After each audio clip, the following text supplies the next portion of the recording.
Hello everyone, and welcome to our presentation titled Do Your Food Safety and Sanitation Practices Protect the Health of Your Staff and Guests? My name is Melissa Helmholt. I am a registered dietitian and menu specialist with the Nutrition Resource Center at Gordon Food Service. The NRC is a team of registered dietitians and nutritionists based in our corporate office that are here to serve you, the customer, with any of your nutrition and food safety needs. I'm joined here remotely today with Rayona Baker. Rayona's off in the Bluegrass State. How are you doing today, Rayona?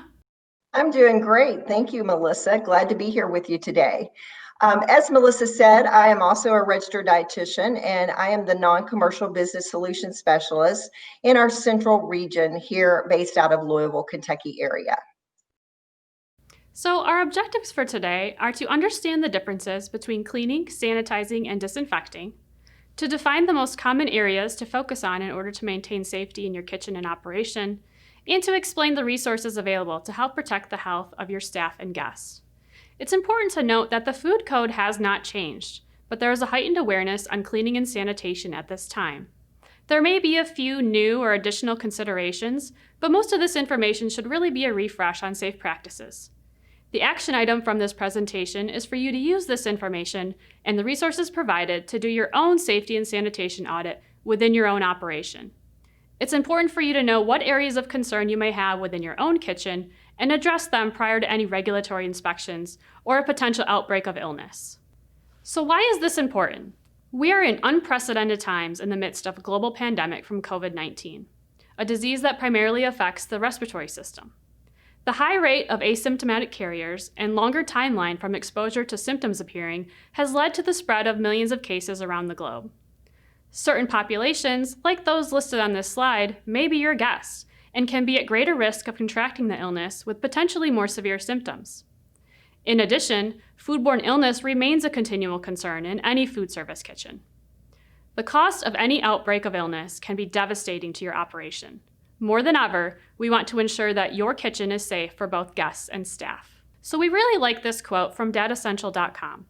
76% of consumers have stated a restaurant's cleanliness and food safety procedures will always matter more to me now than it did before. So although this is restaurant specific, that increased focus on cleanliness and food safety in any kitchen, whether it's a restaurant, a hospital, a school cafeteria, or a senior living dining room, will continue to play a pivotal role in both building customer trust in the safety of the operation and ultimately leading to long-term success. Operations really need to be much more vigilant and visible in their sanitation practices moving forward. And let's dive into cleaning, sanitation, and disinfecting. Even though many times these words are used interchangeably, they each have their own definition and purpose. So we want to take a deeper dive in looking into these and highlight the important safety aspects at each one of these steps. So what is the difference between clean, sanitized, and disinfect? Obviously, when we're cleaning, we're removing any debris or visible germs or dirt that's on the surface of that. And we cannot sanitize and disinfect until we've cleaned the surface that we're wanting to do. And one of the differences between sanitizing and disinfecting is the places that we're allowed to use it. When we sanitize, that should be with food contact surfaces, such as cutting boards, the dining table, the prep stations, any area that could come into food contact would be used as sanitizer. A disinfectant should be used in those areas that we consider that are hot spots or high traffic areas, such as light switches, chair rails, door handles, lobby areas, where there is not going to be food served, but there's still a lot of contact that goes on with that, and those should be disinfected. It's also very important to know the time that it takes to do the best job with the particular chemicals that you are using. And that will vary depending on what the source is that you are using for sanitizing as well as disinfecting. So although some of the contact times for coronavirus might be 2 minutes on the surface, we have other viruses that are still around and cause health concerns for our employees and our customers. One particularly is hepatitis A. And for hepatitis A, it has to be a 10-minute contact time in order to make that you just can't focus on COVID. Sometimes we do need to leave that a little bit longer to kill other viruses that are out in the environment. So this is a diagram showing you those key touch point areas. So and again, you have to designate which of these areas should have a sanitizer and which one of these should have a disinfectant. So again, with sanitizing, making sure that first of all, we have to clean those surfaces, whether it's going to be sanitized or it's going to be disinfected. So first you want to make sure you've got clean cloths, clean water, clean mops, designated for the different areas. It's important that you wouldn't use the same mops in the same areas repeatedly. And then once you've cleaned these areas, you want to sanitize. And again, paying attention to what is that kill time to kill those harmful germs that cannot necessarily be killed with high heat or could lead to cross-contamination and lead to some harmful bacteria to our guests and our staff. So making sure, again, that reminder that those disinfected areas should be the restrooms and lobby areas, common touch points such as the doorknobs and light switch, faucets and sinks, and also the toilets and the urinals. And everything else that has a contact surface with food should always be a sanitizer. So when should we clean and sanitize? Anything that comes into contact with food must be washed, rinsed, and sanitized. After each use, between different food items, and a minimum of every 4 hours if in constant use. Right here on the slides, you can see a picture of a meat slicer and a can opener. These items are frequently a hot item with health departments and other regulatory agencies. They're frequently cited because both are difficult to clean, can sometimes be forgotten, and can harbor bacteria. A clean slicer should always be covered when not in use, and can openers should be run through the dish machine often. They should also be replaced when wear is present to prevent metal shavings from entering the food. Make sure to also clean that attachment where the can opener slides into the table. That can really trap food debris and can recontaminate a clean can opener. You may have some equipment that cannot be run through a dish machine, like a soft serve ice cream machine. Those are designed to have the cleaning solutions and sanitizers pumped through them. They must be cleaned and sanitized every day, unless otherwise indicated by the manufacturer. Make sure that you have staff properly trained on how to safely clean this equipment. So some important considerations when we're cleaning. Number one, is the cloth that you are cleaning with clean to begin with? Has the container with detergent lost its suds because the water's dirty? Is the water in the cleaning solution warm or hot? Make sure that you're following manufacturer's directions regarding best water temperature for cleaning solutions, as this may vary. And only use cleaners for intended purposes. Never use one type of cleaner in place of another unless intended for the same use. So some important considerations when rinsing. Have you rinsed all the detergent and residue off of the surface being cleaned? Is the water you are rinsing with clean? If not, the sanitizer may not be effective. Hard water, food bits, and leftover detergent can reduce the solution's effectiveness. If you're surface rinsing, rinse the surface with the correct cleaning tool, such as a clean cloth towel. Moving on to sanitizing, is the water the correct temperature? Sanitizer may not be active if the water is too hot or cold. Have you immersed the items to be sanitized for the proper length of time? If you're surface sanitizing, make sure the surface is wet or glistening and allow it to air dry. Wiping surfaces dry will wipe off the sanitizer. Pay attention to the contact time needed per the manufacturer, as Rayona had mentioned. Is the solution at the proper concentration? You may need to use a test kit or test strips to determine concentration. You need to make sure that you're using the correct test strips for the correct sanitizer product being used. The brand itself does not matter, but if you're using a quat sanitizer, use quat strips, and if you're using a chlorine sanitizer, use chlorine strips. If you have too little sanitizer, your solution may be weak and useless. But if you have too much sanitizer, your solution may be too strong and potentially unsafe. It may also leave a bad taste on items or corrode any metal. And finally, some important considerations when drying. Number one, did you let the items fully air dry? A towel should never be used to dry items. You could be recontaminating them with microorganisms from the towel. No items should ever be stacked together while they're still wet. Stacking wet items creates a nesting effect that can harbor bacterial growth. And make sure you leave your items to drain to avoid any standing water. Place your dishes and pans upside down so that the water will drain off of them.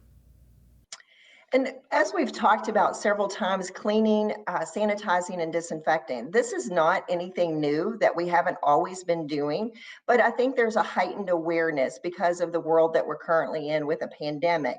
So we wanted to share a couple of stats with you that 74% of customers that judge the cleanliness of your kitchen based on the cleanliness or the odor of your public restrooms. I know that's something I pay attention to, whether I am visiting a restaurant, a healthcare, community hospitals, K through 12, or college university.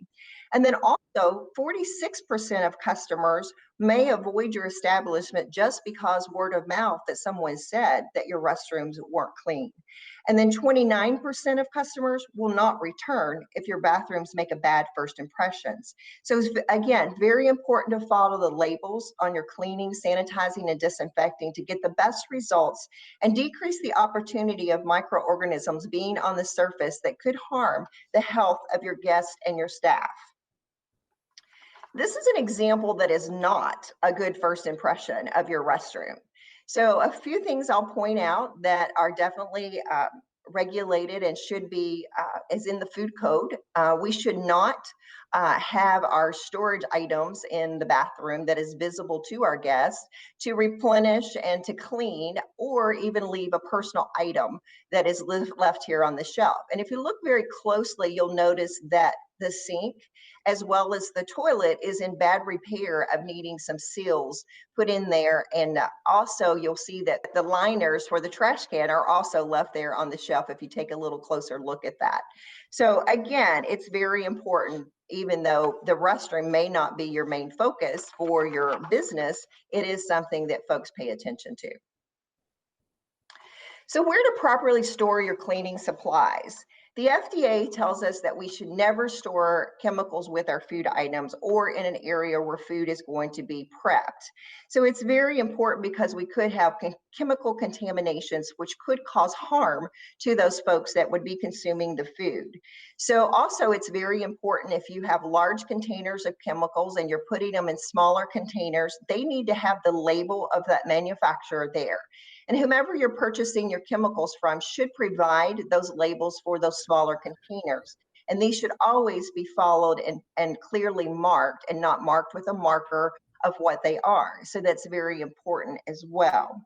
A couple examples here I want to point out. If you'll notice this is the end of a 3-compartment sink, and you can see that someone has boxed up a takeout for someone to pick up, and there's a beverage there, some cleaning chemicals on the shelf there with it. So this is a prime opportunity where there could be chemical contamination occur in something that someone's going to pick up through the door. And this particular picture is right inside the door of the entrance to the kitchen. So, but still should not be left with chemicals and for food for someone to pick up. And the equipment is very important too. We've mentioned several times if the water becomes dirty, it should be cleaned and replaced, dumped and replaced with that. And also a couple examples that I'll share with you here. You can see in the designated area to store your mops and your trash cans when not in use. There's one thing that is missing from that trash can is a lid. Lids are required to be on trash cans when they're not in use. And also brooms and mops should be stored on the hooks that are in the back there on the wall so that they're not on the surface that you've just finished cleaning as well. The mop bucket, you should never store mops in standing water, particularly in dirty mop water, but no mop water at all. They should be put on the hooks to air dry and be changed frequently when you go to different areas to mop. As we said earlier, when you looked at those touch point diagrams, you should have mops that are designated for each of those areas that you are cleaning and sanitizing or disinfecting. So now we're going to review some of the most common hotspots in your kitchen that have the potential to harm the health of your staff and guests. We're going to be discussing some common areas today, but this list is not all-inclusive to all areas that need to be part of routine audit observations and training for staff. We're now going to review some areas of frequent violations or highly susceptible areas of risk. So what we'll be discussing today are hand washing and personal hygiene, temperature monitoring. Then we're going to take a look at the back of the house, looking at food storage, food prep, warewashing, dumpster and receiving areas, and then moving to the front of the house service areas. And these could be your lobbies, your dining areas, or any kiosks you may have. So with personal hygiene and hand washing, it's important to remember that a person can host dangerous pathogens that when transferred to food can cause foodborne illness. Proper hand washing is critical to preventing the spread of pathogens. Hand washing is the #1 most important part of personal hygiene. Many food handlers do not wash their hands correctly or as often as they should. Every day, our hands touch surfaces covered with microorganisms that we cannot see. And it's really important to remember that even healthy people can spread pathogens. Our hair and skin can also harbor pathogens. So make sure that all your food handlers are showering or bathing before they're coming into work. Soiled clothing as well can carry pathogens, and pathogens can then be transferred from the clothing to the hands or to the food itself that's being prepared. It can also give a very bad impression of your operation if your servers are not wearing clean clothing. Set up a dress code and then make sure that all your staff are following it. And with eating, drinking, smoking, chewing gum, make sure these are only happening in designated areas. You will often see beverages in kitchens. Kitchens are hot. It's important for your staff to stay hydrated, but make sure those drinks are lidded and kept in designated areas away from any food and clean equipment. Now, everyone's going to get a cold or an upset stomach from time to time, but how do you know if you're too sick to work?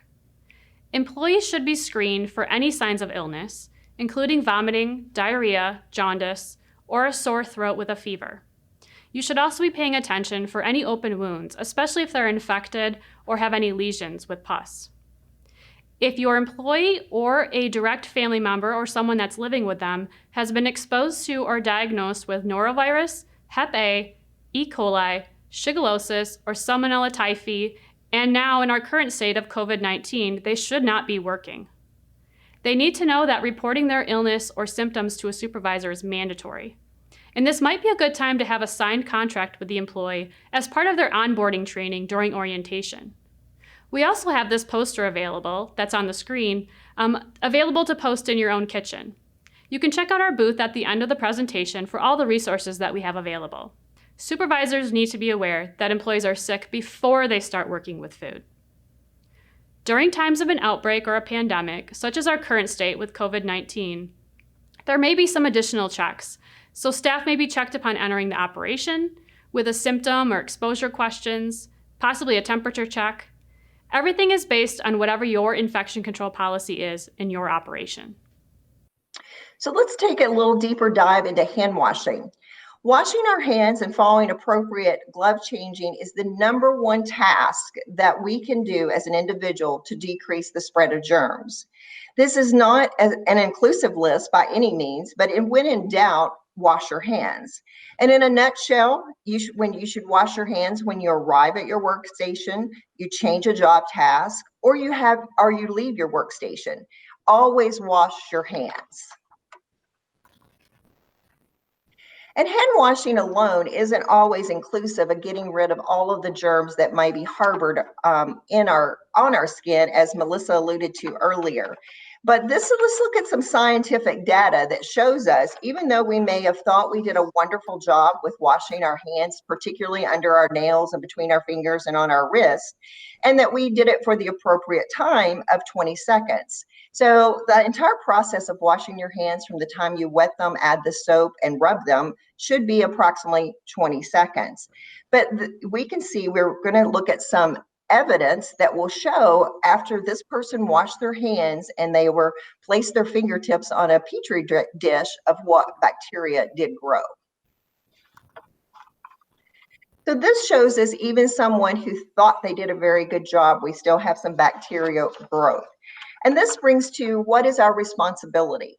So we want to be responsible. If we observe someone not following good hand washing practices, we owe it to yourself, to your coworkers, to your customers to correct this behavior.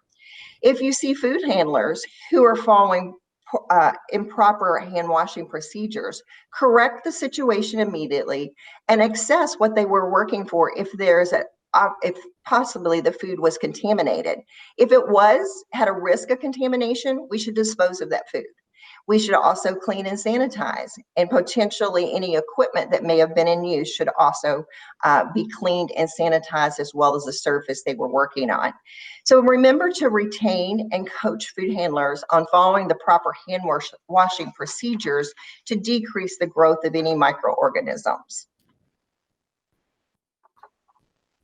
Another important part of hand washing is making sure that we have hand washing sinks available in the production areas and in the service areas. It's also very important that these are stocked with disposable towels, soap, and warm water, and a trash can to dispose of that paper towel. And also that the area where the hand washing occurs, that area is kept clean and in good maintenance repair as well.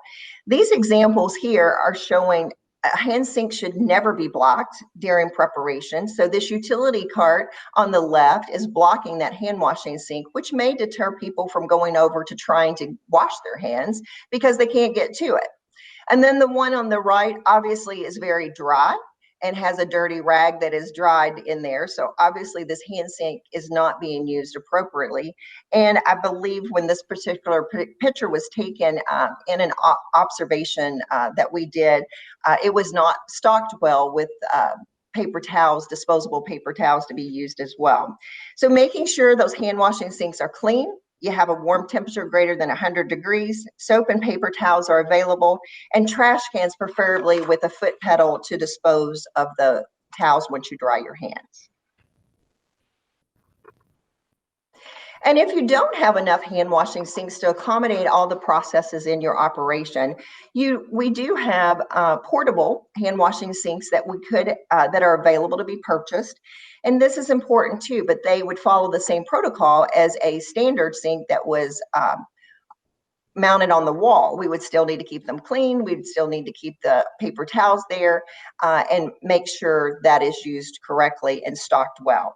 And always remember that hand sanitizer should never be a substitution for hand washing. Hand washing is the best course for us to eliminate cross-contamination with our hands. So when hand washing is available, that's your first choice. And hand sanitizer will work better on clean hands than it does on dirty hands. So the last step in hand washing is hand drying. And aprons and clothing should never be used to dry hands. So we're going to take a look at the scientific piece of this as well. The picture on the left here shows an employee wiping their hands on their apron. The middle picture shows the bacteria-covered fingerprints on the Petri dish after wiping those hands. In the picture on the right, you can see the entire Petri dish is covered in bacteria after the apron itself was wiped on the surface. The best practice, like Ryona mentioned, is having those disposable paper towels at all hand washing stations. You will also see single-use gloves used all throughout kitchens, but gloves are not a substitution for hand washing. Gloves are really there to protect the food, not to keep the hands of employees clean. You need to make sure that you're washing your hands before putting the gloves on and then when taking them off. And you should always change gloves between job tasks. So when you're leaving your workstation, when handling ready-to-eat foods, touching any soiled object, surface, or clothing, handling raw food, or touching or scratching any part of the body. You never want to wash or reuse gloves. They are single-use gloves, and you just need to get a new pair of gloves. Make sure that your kitchen is fully stocked with appropriate sizes. If the glove is too big, it will fall off, and if the glove is too small, it will rip easily. You never want to blow into or roll gloves to make them easier to put on.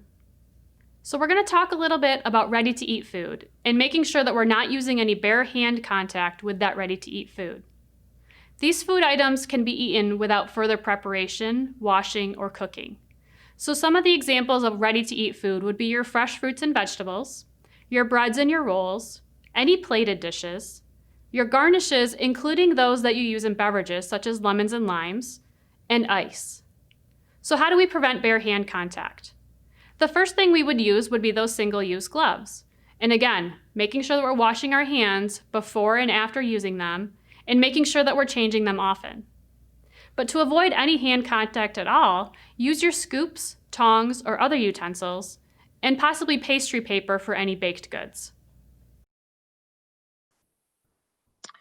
Another aspect of serving safe food is making sure that we are monitoring our temperatures and that foods are being held appropriately and stored in the appropriate temperature zones. To keep food items safe, you need to control the amount of time that it stays within the temperature danger zone. The temperature danger zone is defined as 41 degrees Fahrenheit to 135 degrees Fahrenheit. This is the range that bacteria, germs, microorganisms love to grow. However, that is not inclusive of all. Some organisms do like to grow in cool environments too. So it is important that we take the time to monitor these temperatures and check them appropriately for time and temperature.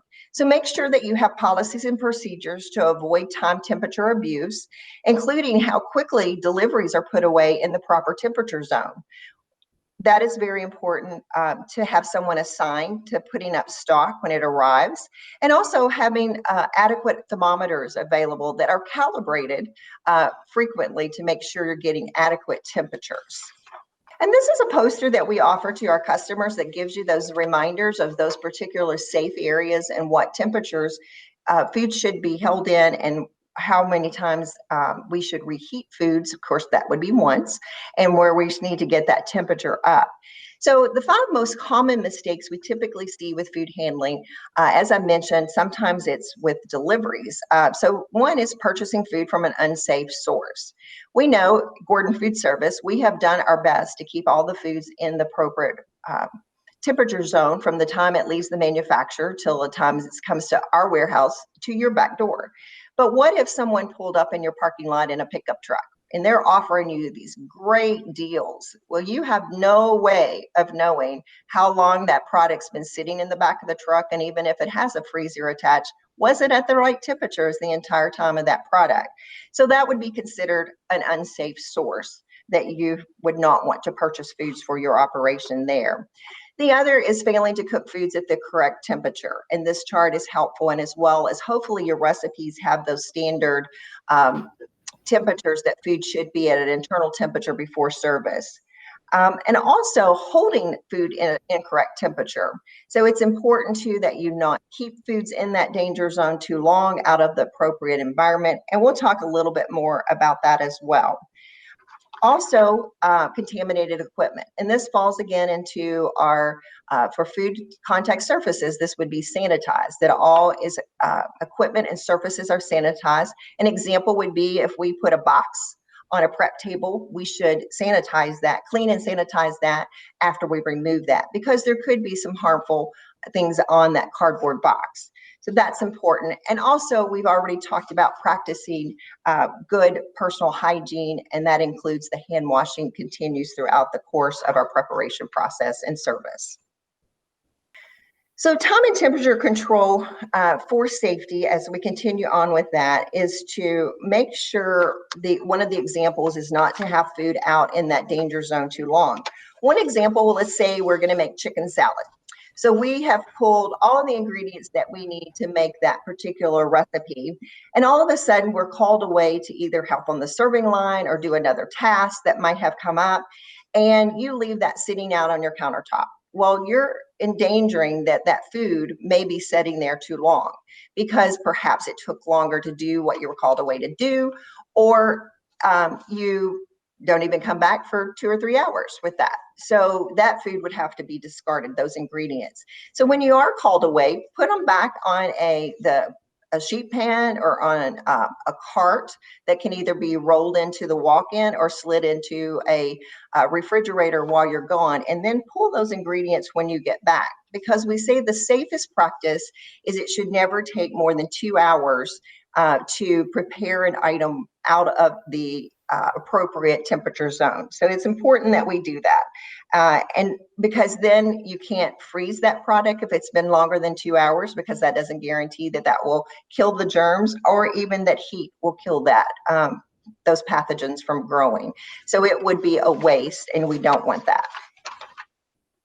So now we're going to spend some time on various parts of the kitchen and operation. I will be reviewing the specific items you should be paying attention to as you audit your kitchen for safety and sanitation compliance.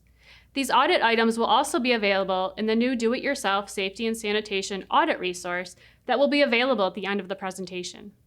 After I discuss what you should be looking for in your kitchen review, Rayona is going to take us on a tour through some real-world examples of areas of concern and/or potential violations that she has seen out in the field. So we're going to start in this food storage area, looking specifically at dry storage, coolers, and freezers. Your storage areas should be clean and orderly. Your shelves and racks should be clean and free of dust, crumbs, and spills. Your temperature logs should have accurate temperatures documented consistently, with corrective actions noted for any temperatures that are out of range. You should be cleaning and sanitizing all door handles, gaskets, shelves, and interior walls. And you need to make sure that internal temperature of that TCS food is within the acceptable range of 41 degrees or lower. All of your foods should be covered, labeled, dated, and rotated. And raw food items should be stored below cooked food items. You can see the cooler storage poster we have available on the screen. Again, another resource that's available to you. No expired food should be present in the storage areas, coolers, or freezers. And items need to be kept off the floor and clear of the sprinklers. This is just some examples that I have seen doing observations in different communities that we have done, and kind of tying into where we've talked about previously. Of course, obviously, we should never store items directly on the floor. They should always be elevated so that we can clean under them. And so you see this example, whether it's in an office or in a storage area, it should not be sitting on the floor. And then the middle picture there is showing you the importance. This is a food temperature log that has not been adequately kept up. And it is important you keep a hard copy record of these temperatures, because we can't always say, go by word of mouth that it was done or know that it was correctly. Temperatures is also a good way to collect data to know if your steam tables are functioning appropriately, or if perhaps an item on your menu isn't holding correctly for the length of time it takes to serve that item. So it may be indication you need a change in your menu, or you need some maintenance for your steam well to keep these foods at the adequate temperature. So these are things that we look for when we do a fresh eyes audit, or like I said, different names you see out on the market. And also the other is a door that is definitely in need of cleaning and sanitize, and probably could use a new paint job. That would be a request to your maintenance department to do that as well. And these are moving along with the food storage area. It is also, you'll see that boxes are stocked here. And I will say, on the day that we did this observation, it was not a stock day. So the stock had come in, the deliveries had come in at least 1 and possibly 2 days prior. So again, you can see that the cooler was not ready for a new delivery. There are still some partial empty boxes, or some empty boxes on the shelves that should have been tidied up and ready for that delivery for it to arrive, because we always want to keep things at least 6 inches off the floor. And you can also see there are some items. The lettuce there on the left toward the back has no cover over it. It's been chopped, but it does not have any kind of cover of wrap or plastic or foil, but obviously the best would be a sealed top that would keep that freshness there until it's time to serve that product. There's also watermelon laying directly on the floor, which would not be a good practice. And then on the right-hand side, someone has stored a partial use of something from a can with just plastic wrap. Obviously, all food should be stored in a food service container that is appropriate for storing food, and also with a good sealed lid to prevent spills in your walk-ins and coolers, and also to save the product so it doesn't have to be wasted. It should never, never be stored in the can that you partially used product out of. So now we're going to move into our food prep area. Food should always be cooked and held to the proper internal temperatures. And as Rayona mentioned earlier, thermometers need to be available, calibrated, clean, and sanitized throughout the kitchen. Cooking temperatures should be consistently documented, and again, any corrective actions need to be documented for all temperatures that are out of an acceptable range. Foods need to be handled with safe food handling techniques. Prepared foods need to be kept separate from raw meats, unwashed produce, or cartons of food. Food is kept off the floor and off surfaces that are not clean and sanitized. And all your food contact surfaces should be in good repair, free of any breaks, cracks, chips, rust, and should always be cleaned and sanitized prior to and after use. And here are some additional violations that we have seen in some of our operations observations. So in this particular situation, the vegetables have been pulled from the freezer. The evening cook was prepping these for the dinner meal. So you can also see another violation. There's a sanitizing bucket sitting there right next to those vegetables. And also, if you'll pay attention to the shelf below, there is visible debris there and it's very cluttered. So this is definitely a violation. These vegetables being pulled at the lunchtime that will not be prepared until it's time for the dinner service. So this will definitely get those foods out of that time and temperature range and could be a potential danger to those that it is served to. The picture on the right is actually salad that was prepared, and that was pulled out of the walk-in refrigerator at the beginning of the tray line service to go up to a satellite kitchen with one of the carts that would not be delivered until the end of the serving time with that. So again, this was put on a utility cart. It did not have ice in the pan underneath. So it should have remained in the refrigerator until closer to the time for that cart to be delivered to the satellite kitchen.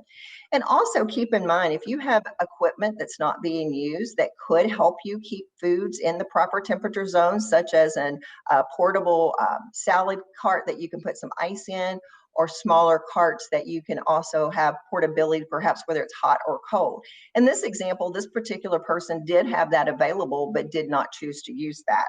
So it is very important that we pay attention to when things are being pulled and how long they're sitting there. Again, looking at that temperature, time and temperature that could be a violation and could cause harm if we have some contamination and bacterial growth there.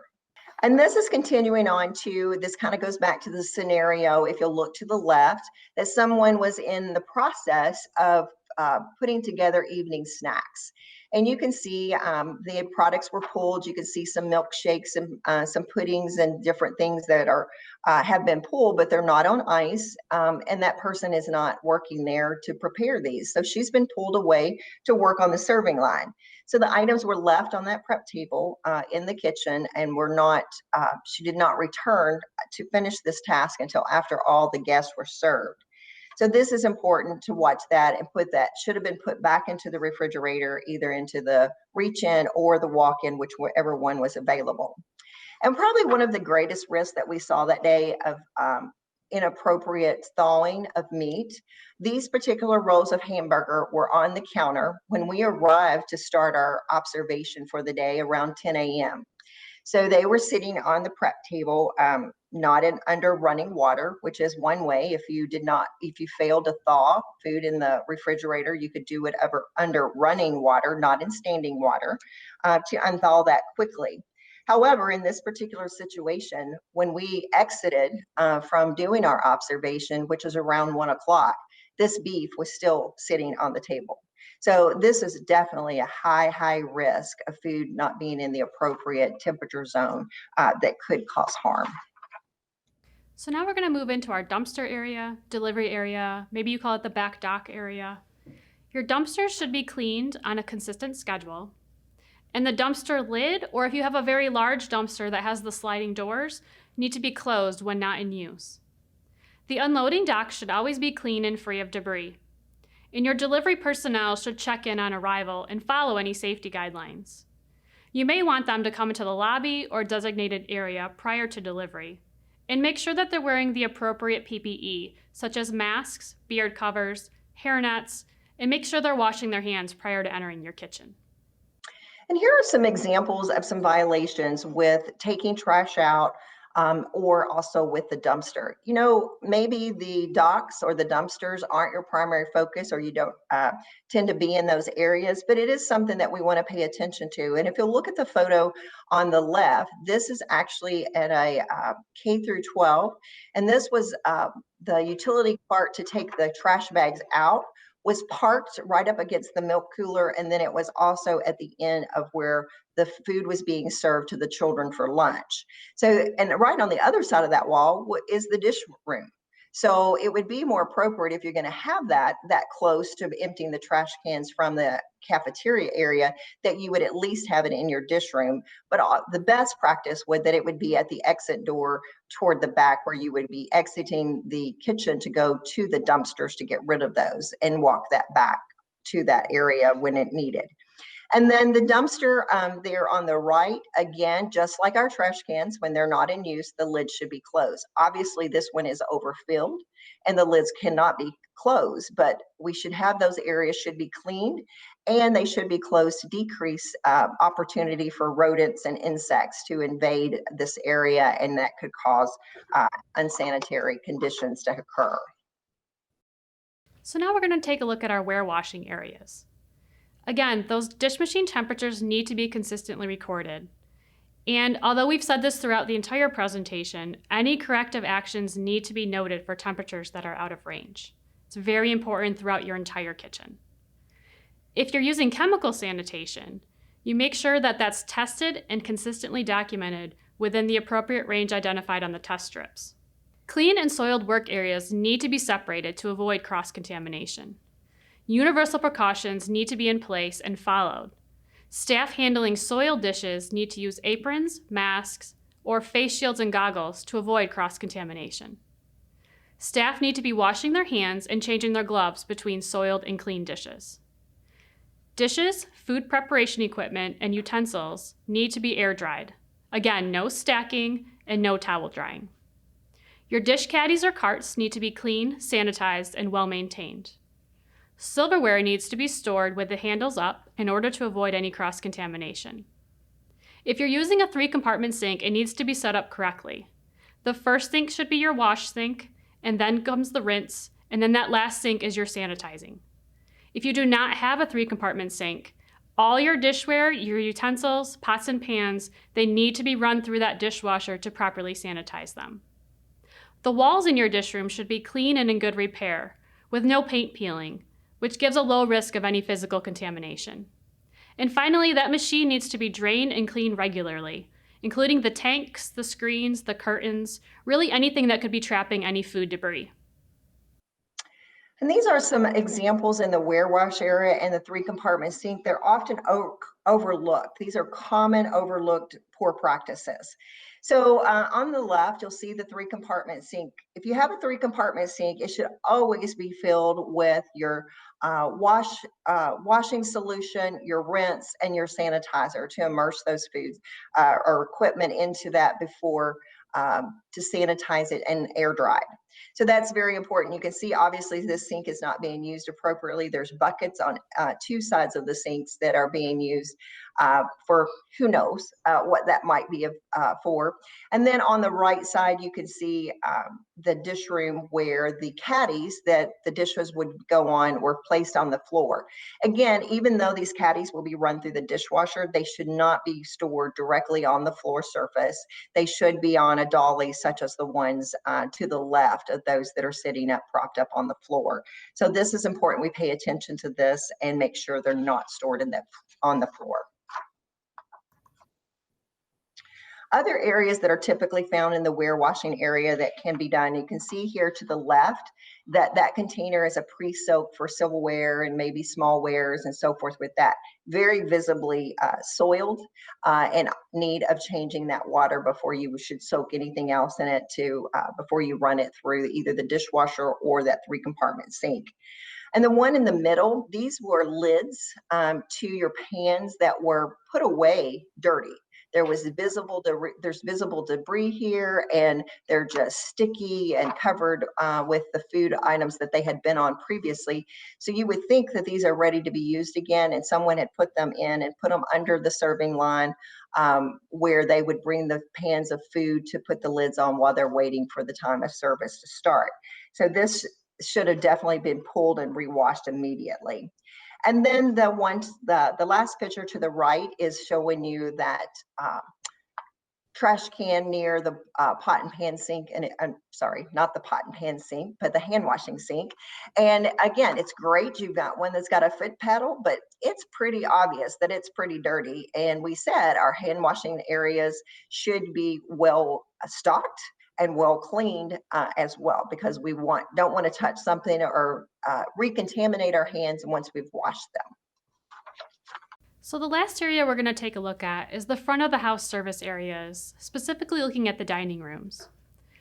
As we said before, those serving areas and the high-touch areas need to be cleaned and sanitized or disinfected after each meal. This would include your tables, chairs, your POS system, your menus, your serving tables or counters, door handles, and light switches. Food should be handled with safe food handling techniques. Tables should be at least 6 feet apart, or you should be placing unused tables in between, and this is a best practice during a pandemic. Team members should be using personal protective equipment at all times, and when appropriate, with any infectious outbreak. There should be no evidence of team members touching ready-to-eat foods with their bare hands. The cleaning or the wiping cloth needs to be stored in a pail of sanitizing solution when not in use. This is a very frequent violation, so we should not be seeing any soiled rags laying around the service areas. So this picture just shows kind of our current state. We have some front of house workers here doing both some food prep and probably a little bit of service. You can see they're wearing masks and they're wearing gloves. And this is what we're typically seeing in a lot of situations at this moment. In this example, we have a server here cleaning some tables. So some important things to note: that number one, he's wearing proper work attire and his uniform is clean. You can also see that the tables are minimally decorated with limited condiments or additional things on the table. This really decreases the clutter and also any cleaning that needs to happen between meal service and or customers. You may want to consider a disposable table covering or placemats instead of something that may be harder to clean, such as linen. In this particular example, they're not using anything on the table, which makes it really easy to clean between guests. And finally, some last-minute thoughts on the current state of meal service. Please remember that a first impression really sets the tone for customers' view of your operation.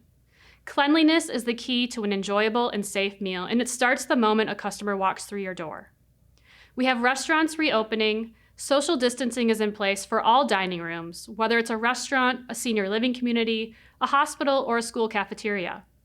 We need to find a balance between meeting our new guidelines or those best practices while still maintaining a desirable eating experience. As you can see in this picture, we don't want to stack chairs or tables to block off areas of either the lobby or the dining room. These areas can be difficult to clean. They may be unsafe depending on how things are stacked. It can also be quite unappealing at a first impression. If you can, remove the clutter or any unused furniture. Many people are building back trust to safely eat out. Make sure your operation is inviting, clean, and appealing, showing them that you really care about the health of your staff and guests. And I'd like to share some resources that are available to you from Gordon Food Service. One of the things we have developed to complement this seminar today is some audit checklists that you can do yourselves. In a non-pandemic time period, we would be in your community or in your facility or in your restaurant and be glad to conduct these observation audits for you to be prepared that you're following good protocol. But in today's world, we feel that is limited. So we've put together specifically one for our healthcare segments that is specific to infection control, because that's the biggest focus during this pandemic or any pandemic. And also we've done for all other operations a food safety and sanitation audit that you can do as you go through. And I'll show you a snippet of what this form looks like in just a minute. So also the posters we mentioned throughout the seminar are available to you, and some of those are both in English and some in Spanish. And then we also have a lot of these resources that are also available on our Gordon Food Service Experience page. We also have training and in-services for you to do the personal hygiene and hand washing with your staff to keep them up informed and current with that. Along with cleaning and sanitation. We have those product support that is also, you can look at some of our products for those cleaning solutions in our vendor show. And we also have what's called Trust 20 for restaurant food safety certification. And you can view these in some of our cleaning and solutions booth in the vendor show at the end of this presentation. And this is an example of what that audit checklist looks like. As I said, there's 2 different ones for you to choose from, depending on your operation. And as you're walking around doing your observation or doing your checks and balances and your audits, make sure to make note of any corrective action and or maintenance that should be requested to meet the appropriate standards to protect the health of your staff and your guest. And do that as you go through and make sure that is delivered to the appropriate people that can correct it. And some external resources that are also available to you to keep you in compliance and be safe. Obviously, as we mentioned early on, the food code has not changed. We all should follow the guidelines for the FDA food code. So it is very important that we are aware of that. And always remember, if your local and state or your operations has a more restrictive guideline than the FDA food code, you should always follow the most restrictive guidelines for compliance.